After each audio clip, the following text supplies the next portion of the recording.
예수께서 대답하여 이르시되 이 물을 마시는 자마다 다시 목마르려니와 내가 주는 물을 마시는 자는 영원히 목마르지 아니하리니 내가 주는 물은 그 속에서 영생하도록 솟아나는 샘물이 되리라. 여자가 이르되 주여 그런 물을 내게 주사 목마르지도 않고 또 여기 물 기르러 오지도 않게 하옵소서. 이르시되 가서 내 남편을 불러오라. 여자가 대답하여 이르되 나는 남편이 없나이다. 예수께서 이르시되 내가 남편이 없다 하는 말이 옳도다. 너에게 남편 5이 있었고 지금 있는 자도 내 남편이 아니니 내 말이 참되도다. 여자가 이르되 주여 내가 보니 선지자로소이다. 우리 조상들은 이 산에서 예배하였는데 당신들의 말은 예배할 곳이 예루살렘에 있다 하더이다. 예수께서 이르시되 여자여 내 말을 믿으라. 이 산에서도 말고 예루살렘에서도 말고 너희가 아버지께 예배할 때가 이르리라. 너희는 알지 못하는 것을 예배하고 우리는 아는 것을 예배하노니 이는 구원이 유대인에게서 남이라. 아버지께 참되게 예배하는 자들은 영과 진리로 예배할 때가 오나니 곧 이때라. 아버지께서는 자기에게 이렇게 예배하는 자들을 찾으시느니라. 할렐루야. 이 시간에도 주님께서 함께 하셔서 우리에게 필요한 은혜와 말씀 내려주실 줄로 믿습니다. 이제 다사다난했던 한 해가 저물어 가고 있습니다. 우리 에베네셀의 하나님께서 지난 한 해 동안도 우리 순간순간마다 함께 하시고 지켜주시고 여기까지 은혜로 이끌어 주신 줄로 믿습니다. 이 시간에는 우리 요한복음 4장에 담긴 중요한 이야기를 우리 본문의 봉독은 우리 중간 부분을 했는데 전반적인 요한복음 4장에 담긴 내용을 통해서 이 시간에 아주 편하게 그렇게 어려운 내용도 아니니까 열린 마음으로 우리 스토리실랭식으로 이렇게 이야기를 같이 살펴보면서 함께 은혜 나누기를 바랍니다. 예수님께서 우리 본문에 보면은 유대 지방에서 이제 갈릴리 북부 지방으로 올라가실 때에 사마리아 지방을 통해서 지나가시게 됩니다. 그런데 유대인들은 이 사마리아 지방을 지나가질 잘 않습니다. 왜 그러냐면 사마리아인은 BC 772년쯤에 아수르에서 멸망을 받았을 때 그 다음에 그 이방인들이 이주해서 올 때 유대인들과 사이에서 혼혈을 통해서 난 아이들이기 때문에 그런 사람들이 주로 구성이 되어 있기 때문에 유대인들 입장에서는 그들은 이제 혈통적으로 변질이 됐고 더럽혀졌다라는 생각 때문에 오히려 그들은 심하게 보면은 짐승들처럼 생각했기 때문에 상종하지도 않고 말도 잘 섞지 않았어요. 그 지역조차도 사마리아 지방을 갈 일이 있으면 이렇게 사마리아 지방 지나서 가면 빠른데도 일부러 굳이 돌아서라도 그 땅도 안 밟으려고 유대인들은 사마리아 지방을 잘 지나가지 않았습니다. 그런데 우리 주님께서는 어떤 외형으로나 또는 어떤 지형에 대한 편견이 전혀 없으시기 때문에 개의치 않고 그냥 사마리아를 지나서 갈릴리 지방으로 지나가고 계신 것입니다. 누가복음 17장에 보면은 예루살렘으로 가실 때에도 그냥 사마리아 지방을 지나가시면서 거기 있던 나병 환자를 고쳐주셨던 기록이 되어 있습니다. 이렇게 주님께서는 어떤 외형이든 지역에 대한 편견과 차별이 전혀 없으신 분이에요. 그러니까 꺼리낌 없이 그냥 갈릴리 지방을 지나서 가시는데 이렇게 한참을 가시다가 성경에 보면은 이제 주님께서 피곤하셔서 사마리아 수가라는 동네에 이르러서 한 야곱의 우물가에 앉으시게 됩니다. 이제 한참 더울 때 이제 육신적으로 피곤하시니까 우물 곁에 잠깐 앉으신 거죠. 우리 이 말씀을 보면서도 그 예수님의 그 지나가신 모습을 상상해 볼 때 참 예수님도 인간적이다라는 생각을 하게 됩니다. 하나님의 아들이시라고 해서 그 태양빛에 한참 걸어가신다고 해서 안 피곤한 게 아니잖아요. 하나님의 아들이시라도 피곤하셔서 성경에는 그렇게 피곤하셔서 수고를 친히 겪으셨기 때문에 이제 우물 곁에 잠깐 쉬신 겁니다. 지금처럼 차가 있어서 어디 가려면 버스 타고 전철 타고 이렇게 쉽게 다닐 수 있는 것도 아니고 그렇다고 주님이 넉넉해서 마차를 탈 수 있는 것도 아니고 어딜 좀 이동하시려면 어떻게 해야 되겠어요? 그냥 걷는 방법밖에 없는 거예요. 이동 수단이라고는 특별한 게 없으니까 이렇게 걸어가시는데 하나님의 아들이신 예수님이 이 당시에는 육적으로는 고생고생을 다 하시면서 그걸 겪으면서 지내오신 거죠. 그래서 이제 7절에 보면은 사마리아 여인에게 이제 우물가 안에서 목도 마르시고 피곤하시니까 물을 좀 달라고 청하십니다. 뭐 지금 같았으면 뭐 편의점 가서 이렇게 쉽게 뭐 생수라도 하나 구할 수 있었겠지만 이때는 뭐 그럴 수도 없고 가다가 힘드시니까 갈 수 있는 곳이라고는 우물가에 가서 그늘에 잠깐 쉬시면서 좀 물 좀 달라 여인에게 청하는 겁니다. 이제 그러면서 이제부터 사마리아 여인과 예수님의 대화가 이제부터 시작이 됩니다. 이제 여인이 주님한테 묻는 거예요. 유대인으로서 어찌하여 사마리아 여인 나에게 물을 달라 하느냐. 그러니까 유대인의 입장에서 보면 사마리아인이 짐승 같아서 저 변종된 신앙을 저버린 변질된 혼혈인들 상종도 하지 말자 해서 말을 안 한 편견도 있지만 사마리아인 여자 입장에서도 유대인이 나한테 말을 걸어? 더더군다나 나에게 물을 달라고 하지? 라고 궁금증이 생긴 거예요. 그래서 이 여인 역시도 유대인과 다름없는 그런 편견과 그런 외향적인 그런 차별을 가지고 예수님한테 질문한 거예요. 어떻게 보면 그냥 넘어갈 수도 있었을 텐데 그냥 에이 물이나 주자 하고 했을 때도 있을 텐데 아주 적극적으로 질문한 거예요. 왜 나한테 말을 걸어요? 이랬더니 예수님께서 10절에 보면 대답하실 때 네가 하나님의 아들과 물 좀 달라나가 하느니 그러니까 누구예요? 내가 지금 물 달라 하는 이 예수님이 누군지 알았더라면 네가 그에게 오히려 구했을 것이다. 그리고 그가 생수를 너에게 주었을 것이라고 말씀합니다. 그러니까 주님께서 주시고자 하는 생수는 어떤 생수예요? 생수의 성령을 말씀하는 거죠.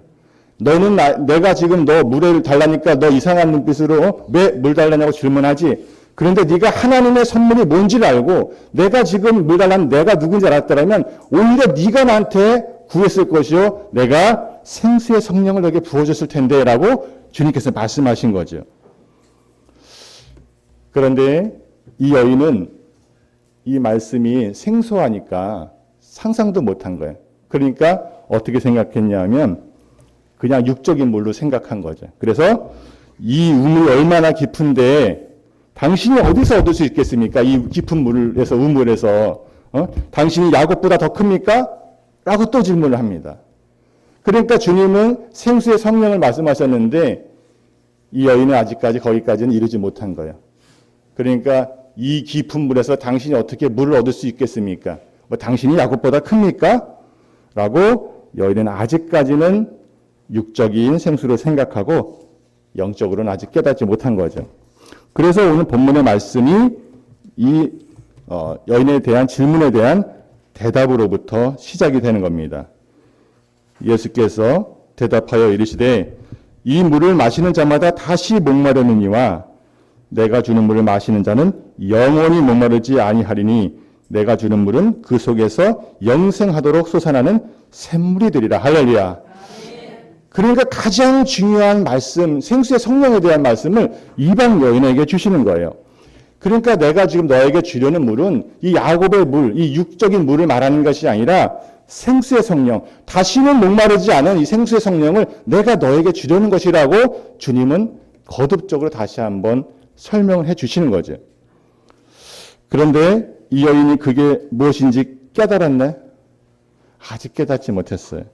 그래서 15절에 보면 여자가 이르되 주여 그런 물을 내게 주사 목마르지도 않고 또 여기서 물길러 오지도 않게 하옵소서.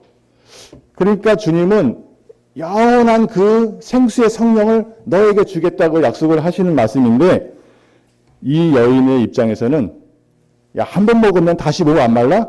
야, 이런 끝내주는 육적인 물이 있나? 그럼 그런 물 먹으면 내가 번거롭게 이렇게 물 들어 올 일도 없겠네? 아, 그런 물 좀 달라고 육적인 물로 생각하고 다시 한번 주님한테 요구를 하는 거예요. 그러니까 여기서 이제 생각적인 차이가 있는 거죠. 주님께서는 영원한 생수를 주시려고 했는데 이 여인은 야, 그렇게 끝내주는 물이 있단 말이야? 한 번 먹으면 다시 안 목말라. 야, 그럼 물 안 떠야 되겠다. 야. 그러면서 그런 물 좀 달라고 육적인 물을 생각하고 구하는 여인의 모습을 발견하게 됩니다. 자, 그런데 여기서 좀 재미있는 일인데 이 주님께서 여자에게 새로운 요구를 합니다. 그 요구가 뭐냐 하면 16절에 이르시되 가서 내 남편 불러오라. 그러니까 이 전까지는 계속적으로 이 물 한 잔에서 시작돼가지고 물 한 잔 주님께서 얻어 마시려고 했다가 생수의 성령도 얘기하고 계속 얘기가 어디로 가냐면 물, 생수에 대한 성령으로 가다가 전혀 다른 화제로 바뀌잖아요. 갑자기 주님께서 뭘 말씀하셨어요? 가서 네 남편 불러오라. 뭘 얘기하다 말고 야, 네 남편 불러와. 이렇게 질문하신 거예요. 화제를 완전히 바꾸셨잖아요. 화제를 완전히 바꾸셔서 그 내면의 이 여인의 본질적인 문제에 대해 접근하시는 거예요. 다시 한번. 그러니까 이 주제는 뭐냐면 여인에게 그 다음에 여자인이 뭐라고 대답하냐면 여자가 대답하여 이르되 나는 남편이 없나이다. 예수께서 이르시되 내가 남편이 없다 하는 말이 옳도다. 너에게 남편 5이 있었고 지금 있는 자도 내 남편이 아니니 내 말이 참되도다. 그러니까 여인에게 남편을 구해오라고 했는데 내가 남편이 없다고 하니까 그래 너 지금 남편이 옛날에 5명이나 있었고 지금 있는 남편도 내 남편 아니야. 이렇게 말씀을 하시는 거예요. 그러면 생각할 때는 왜 주님이 이 여인에게 갑자기 이 과거에 아픈 그 상처를 왜 들추실까? 갑자기 물 얘기하시다가 왜 주님께서 이 여인을 이렇게 말씀하실까? 여러분 이 주님의 요구는 이 여인을 야, 너 그런 사람이지? 뭐 이렇게 무시하거나 너 잘못한 거잖아 라고 책망을 하시거나 비난하시려는 게 아니에요. 여인의 과거의 모든 아픔에 대한 접근하시면서 위로해 주시는 거예요. 그 상처를 다시 만져주시는 거예요. 자세하게 나오지 않지만 그러니까 여인이 거부하지 않았던 거죠. 주님의 그 표정과 말과 이런 걸 통해서 이게 너 무시하고 또 책망하려고 너 그런 사람이지라고 갑자기 그렇게 하시는 게 아니에요. 그 여인의 아픈 상처를 이렇게 만져주시고 접근하시는 거예요. 여러분 저는 이 말씀 이거 요한복음 4장 18절을 이렇게 봉독할 때 재미있는 이야기가 하나 생각나는 게 있는데 예전에 그 신앙심이 좋은 부부가 있었어요. 그래서 이제 청년들이 신앙심이 아주 좋은 청년이 있다가 이제 결혼식을 하게 된 거예요. 그 결혼식 하게 되니까 결혼식 축사로 이제 사회자에게 요한 1서 4장 18절에 사랑 안에 두려움이 없고 온전한 사랑이 두려움을 내쫓나니 이거를 이제 축사하려고 사회자에게 요한 1서 4장 18절을 축사해달라고 요구를 한 거예요. 그러니까 사랑 안에 두려움이 없는 것처럼 두 부부가 두려움 없는 사랑해서 잘 행복하게 살라고 요한 1서 4장 18절을 요청을 한 거예요. 사회자에게. 근데 사회자가 당황해가지고 막 긴장하다 보니까 요한복음 4장 18절인 줄 알고 이걸 봉독한 거예요. 어떻게? 두 부부 세워놓고 너에게 남편 5이 있었고 지금 있는 자도 내 남편이 아니니 내 말이 참되도다. 이걸 이제 축사로 봉독한 거예요. 그러니까 어떻게 해서 완전히 다른 내용이잖아요. 그래서 그 내용이 약간 생각이 나는데 요한복음 4장과 요한일서 4장은 전혀 다른 내용이거든요. 근데 비슷하잖아요. 요라고 쓰니까 이제 긴장하니까 요한일서 4장 18절을 요한복음 4장 18절로 해서 젊은 부부 세워놓고 내게 남편이 5이 있었고 지금 있는 남편도 내 남편 아니니 이 말이 참되도다 하니까 그 분위기가 어떻겠어요. 이렇게 재미있는 에피소드가 생각이 나는데 주님께서 어쨌든 여인에게 갑작스럽게 이렇게 네 남편 불러오라 하면서 이 과거에 대한 얘기로 이 접근을 합니다. 그런데 이 여자의 반응이 참 놀랍습니다. 왜냐하면 그 19절에 뭐라고 했어요? 여자가 이르되 주여 내가 보니 선지자로소이다. 저는 이 고백이 참 놀라워요. 왜냐하면 보통은 만약에 진짜로 남편이 5이 있었던 상처가 있고 지금 남편도 무슨 사연인지 몰라도 지금 남편도 온전한 남편이 아니에요. 근데 생수 얘기하다가 주님께서 또 남편 불러와 하면 이 여자 입장에서는 어떨까요? 만약에 우리가 그런 여인의 입장이 된다면 우리가 주여 당신은 선지자로소이다 이렇게 할까? 대개의 사람들은 뭐라고 반응할까? 그때는 아마 야 당신이 뭔데? 조용히 물이나 먹고 가지 왜 나한테 남편 데려오라 마라. 네 남편이 5이 있었니 6이 있었니? 지금 남편도 네 남편 아니니 왜 이런 얘기 하냐고 그러지 않을까요? 근데 이 여인이 어떻게 고백했어요? 주님 앞에 당신이 선지자로서이다. 주님으로 바꿔요. 그러니까 처음에는 그냥 일반적인 유대인, 왜 유대인한테 말을 걸어? 이상한 사람이야? 왜 말 걸어? 이렇게 시작했다가 이 상처를 겪고 나서 주님한테 뭐라고 해요? 이름 바뀌었죠. 뭐라고 했어요? 주여. 주님으로 대하는 거예요. 이때부터. 주님, 선지자 같습니다. 선지자군요. 라고 합니다. 그러면 이 여자는 어떤 여인이냐면 굉장히 솔직한 여인이에요. 보통의 경우는 이런 상처를 건들면 벌쩍 돼가지고 누구에게 말하기도 싫고 수치스럽잖아요. 사실은 이게 뭐 자랑할 건 아닌데 그러면 그딴 얘기를 뭐하러 하냐고 할 텐데도 불구하고 맞다고 나 남편 없다고 지금 이렇게 솔직하게 인정하고 주님 앞에 아픔과 상처를 감추질 않았어요. 그리고 더 나아가서 주님 앞에 선지자라고 고백을 합니다. 그러니까 참 어떤 여인이에요? 겸손한 여인이에요. 아마 여기 아까 말씀드린 대로 자세한 내용은 없지만 이분은 나를 이 상처를 위로하고 있구나. 감싸주고 있는 것을 아마 발견했을 겁니다. 그러니까 자세한 내용은 없어도 주님 당신은 선지자입니다. 선지자라고 고백을 하는 거죠.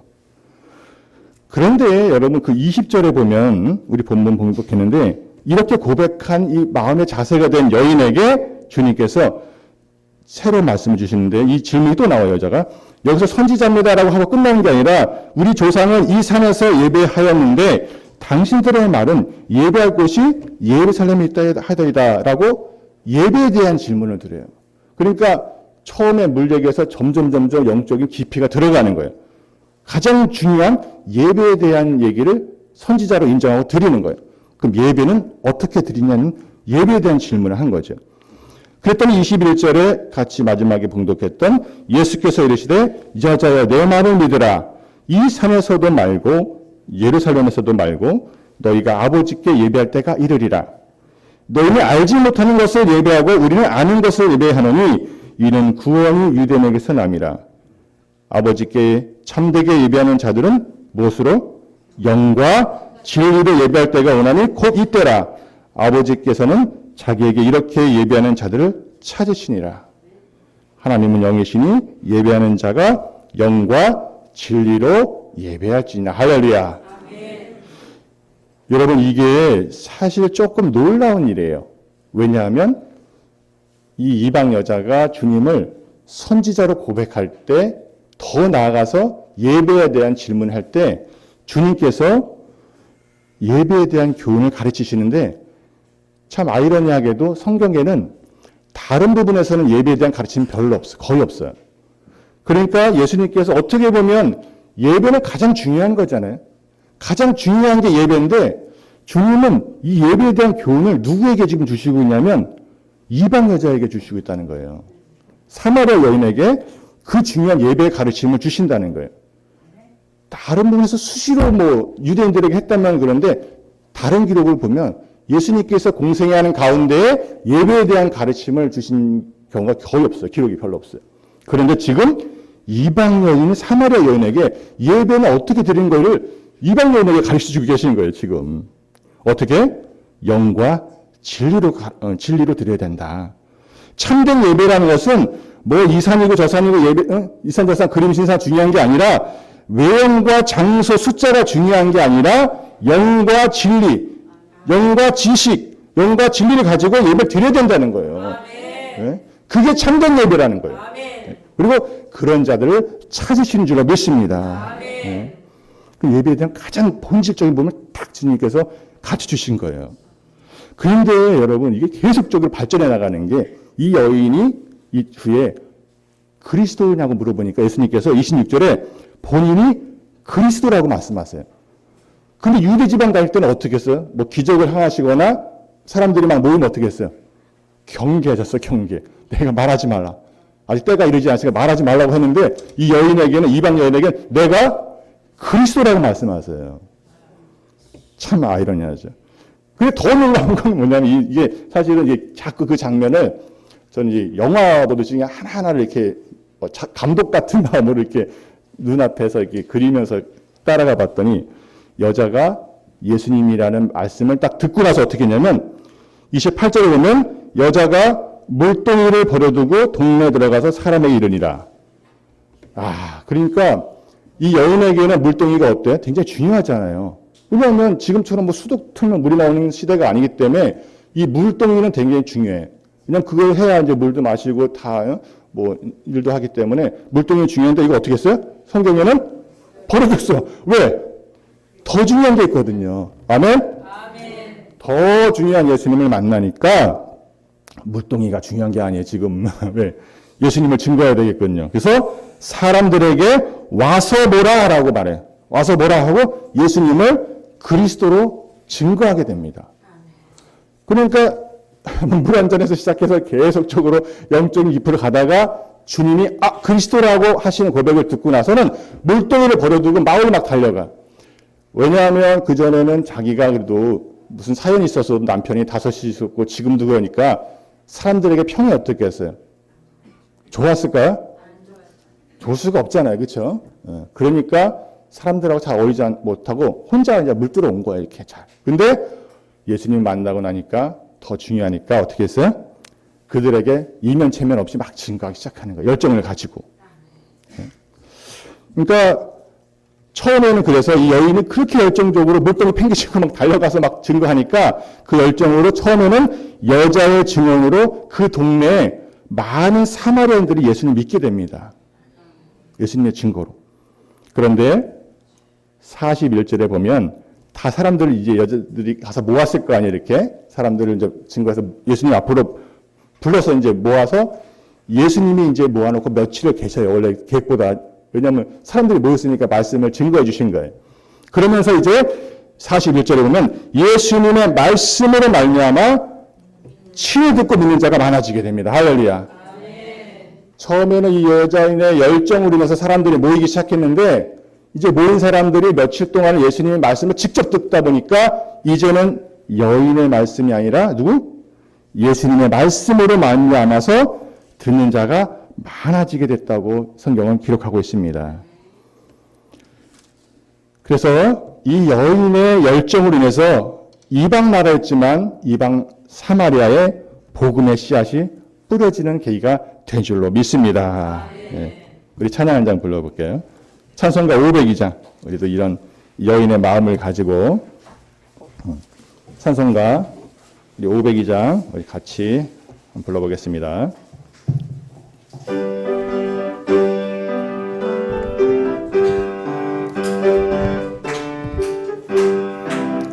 빛의 사자들이여 어서 가서 어둠을 물리치고 주의 진리 모르는 백성에게 복음의 빛 붙여라.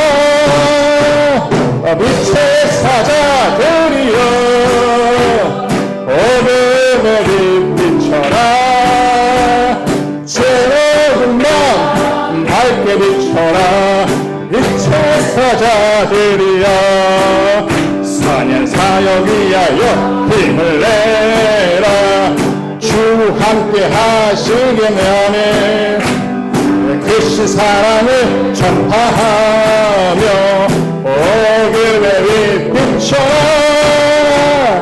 빛의 사자들이여 복음의 빛 비춰라. 새로운 마음 밝게 비춰라. 빛의 사자들이여 주님 부탁하신 말 순종하여 이들이 전파하라. 산을 넘고 물 건너 힘을 다해 복음의 빛 비춰라. 빛의 사자들이여 복음의 빛 비춰라.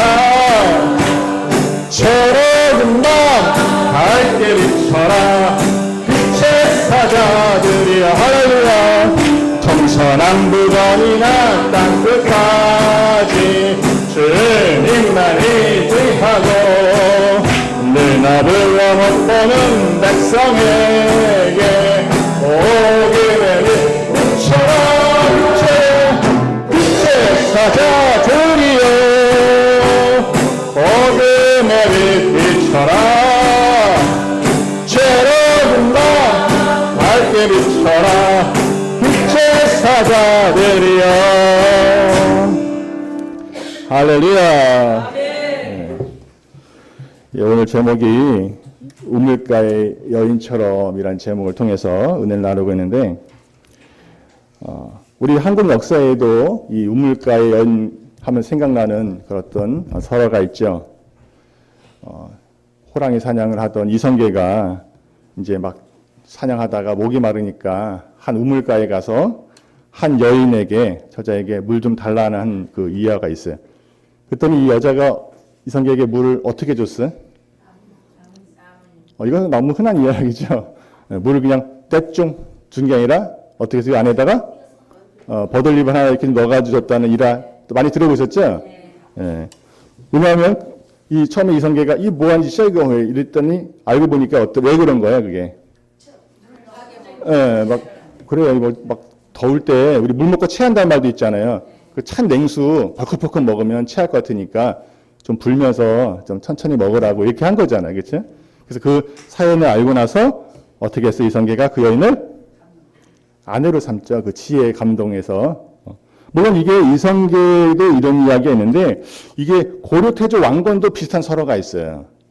그때 고려 태조 왕건하고도 그 아내를 맞을 때 그 물 좀 달라고 하니까 그 거기다 버들을 넣어가지고 그렇게 그냥 주지 않고 해서 그 천천히 마시라고 했던 일화로 또 아내를 맞은 또 비슷한 설화가 있죠. 아내를 맞으려면 이런 거 좀 묻어 먹어야 되나? 버들 힘든 것 좀. 우리 그냥 냉수 막 주던데 집에서. 다음부터 뭐 넣어주는 거 아닌가 모르겠어요. 어쨌든 이렇게 우리가 일반적으로 잘 아는 우물가의 여인에 대한 이렇게 지혜로운 여인. 왜냐하면 그냥 주지 않고 지혜롭잖아요. 이렇게 좀 체하지 않게 버들 넣어서 이렇게 천천히 하게 유도했던 그 지혜가 또 우리가 본받아야 될 것처럼 성경에도 보면 이 우물가의 지혜로운 여인의 원조가 나와요. 창세기 24장에 보면은 16절 이하에 이제 아브라함이 나이가 많이 들어가지고 아들 이삭에게 아내를 구해줘야 되는데 그 아내를 구하려고 할 때 방법이 뭐냐 하면 우물가에 가가지고 이 물동에다 여인들이 와서 물을 채우잖아요. 그때 이제 가서 물 좀 달라고 하는 거예요. 물 좀 달라고 할 때 그 여인이 어떻게 행동하는지를 보고 아내를 구해오라는 거예요, 아브라함이. 그런데 창세기 24장 18절에 이하에 보면 급히 한 여인이 왔는데 물을 달라고 하니까 그 여인이 급히 그 물동이를 손에 내려 마시게 하고, 그러니까 물 좀 달라고 하니까 빨리 내려가서 물동이에서 내려서 물을 준 거예요, 먼저. 그리고 마시게 하기를 다하고 이르되 당신의 낙타를 위하여서도 물을 길어 그것들로 배불리 마시게 하리이다 하고 급히 물을 구에 붓고 다시 기르려고 우물로 달려가서 모든 낙타를 위하여 깃는지라. 그러니까 어떻게 했냐면 이제 한 여인이 왔는데 물동이에서 물 기를 때 한번 가서 물 좀 달라고 한 거예요.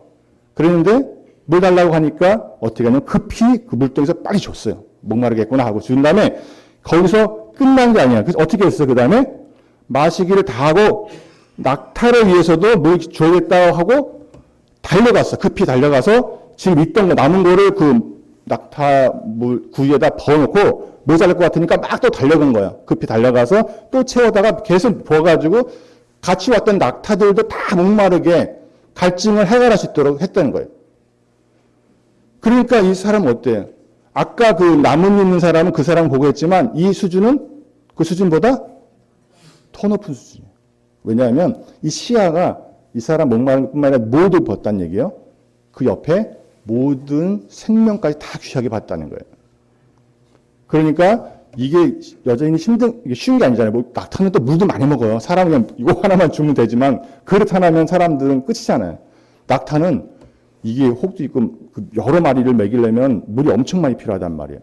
그러니까 이걸 다 부어놓고 아예 물동을 또 갖다 붓고 급히 왜냐하면 이게 얼마나 힘들까 갈증이 날까 생각하니까 그 낙타들도 모두 시큰 배불리 먹게 채워졌던 거예요. 그래서 그 여인의 모든 생명을 사람뿐만 아니라 귀하게 보는 그 넓은 마음을 보고 이제 그 여인을 아내로 삼습니다. 이 여인 이름 뭘까요? 이삭의 아내 이름 몰라요? 리브가. 리브가가 그래서 이제 선택이 되는 거예요. 이 넓은 시야와 또 모든 생명을 바라보는 그 배려심, 그 지혜의 여인 리브가가 이삭의 아내가 됩니다. 참 지혜롭죠. 근데 오늘 본문의 내용에 이 우물가 여인도 굉장히 닮을 교훈이 많은 여인이에요. 첫 번째는 뭐냐 하면 능동적인 태도. 회피하지 않아. 궁금한 거 못 참아. 아마 처음에 왔을 때 물 달라고 했을 때 아유 뭐 이상한 사람이 유대인이 나한테 말을 걸어? 속으로 이렇게 생각하고 물이나 먹고 가라 이 속으로 이렇게 하면서 한 그릇 주고 말았으면 이 얘기는 그냥 아마 기억도 안 됐을 거예요. 그런데 뭘 했어요? 궁금한 건 못 참아요. 왜 나한테 물 달라고 그래 유대인인데. 이게 시작이 됐어요. 그랬더니 예수님하고 계속 이렇게 주거니 받거니 하면서 영적인 깊이가 계속 들어가는 거예요. 새로운 고백을 하게 되고. 그리고 주님께서 너 남편 데려와 할 때 너 남편 다섯 있었고 지금도 남편 아니구나 할 때도 그것을 화를 내거나 그러지 않고 그 예수님의 마음, 눈빛, 말씀 그걸 보고서 마음을 열었어요. 그러니까 이 여인은 그런 곤란한 요구를 들어도 솔직하고 겸손하게 대했다는 거예요. 주님 앞에. 그리고 또 우리가 배울 모습이 뭐냐면 굉장히 적극적이고 결단력이 있고 열정이 있다는 사람이었다는 거예요. 왜냐하면 귀한 것을 발견하니까 예수님이구나 라고 발견하고 나니까 그리스도시구나 하고 나니까 어떻게 했어요? 물동이를 버려두고 동네 가서 열정적으로 증거를 한 거예요. 이면 체면도 없어. 옛날에 날 어떻게 보든지 이건 개의치 않은 거예요. 여러분 우리도 이렇게 귀한 거 만날 때 이 여인의 이런 열정이 우리의 열정이 되기를 바랍니다. 이 여인의 시각이 바뀌었어요. 처음에는 이상한 유대인 남자였어요. 시작할 때는. 그랬다가 이 사람 선지자인 것 같아.